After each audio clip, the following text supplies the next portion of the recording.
Hello, very good evening. Shri Swami Samarth. जर आता विचार करत असाल मी कुठे जाणे, तर मी जात होती दवाखान्यामध्ये ग्लुकोज लावायला, ग्लुकोजची स्ट्रीप लावायला.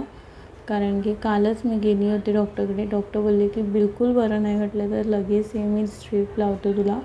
कालच बोलत होते लावून घे. मी म्हणलं नाही, मी बघते मेडिसिनने ठीक झाली तर ठीक आहे, नाही तर मी नेक्स्ट दिवशी येते स्ट्रीप लावाय. तर मी आज गेली होती स्ट्रीप लावाय.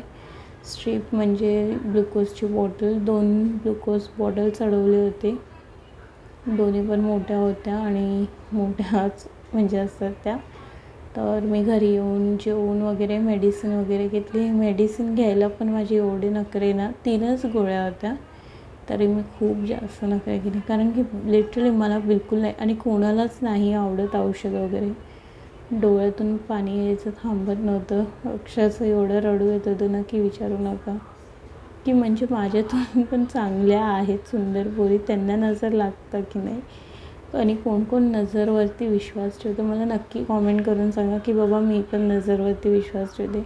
मी जेव्हा पण एकदम ट्रेडिशनल वेअर केलं किंवा साडी वगैरे काही लेहंगा वेअर केला की मी लगेच मला नजर लागतेच. लहानपणापासूनच मला नजर लागते.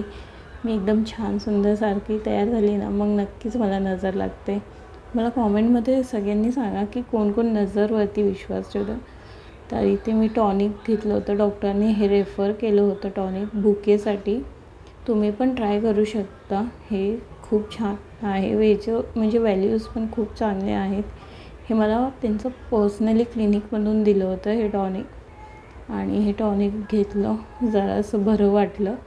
कारण की हात एवढा दुखत होता ना माझा, सलाईन लावल्यामुळे हात पण सुजला होता, आणि हात दुखल्यामुळे माझं रडू तर अजूनच झालं होतं. तरी मी कसं सहन केलं आणि म्हटलं स्वतःला चीअरअप केलं आणि बोलली की नाही, मी होणार ठीक. लिटरली नजर लागल्यामुळे ना माझी अवस्था हीच असते. माझा फेस वगैरे सगळा उतरला होता. एवढं डॉक्टरने मना केलं होतं मला.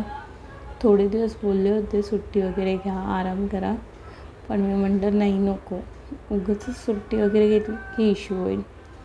अगर कोणाला माझा ब्लॉग आवडला असेल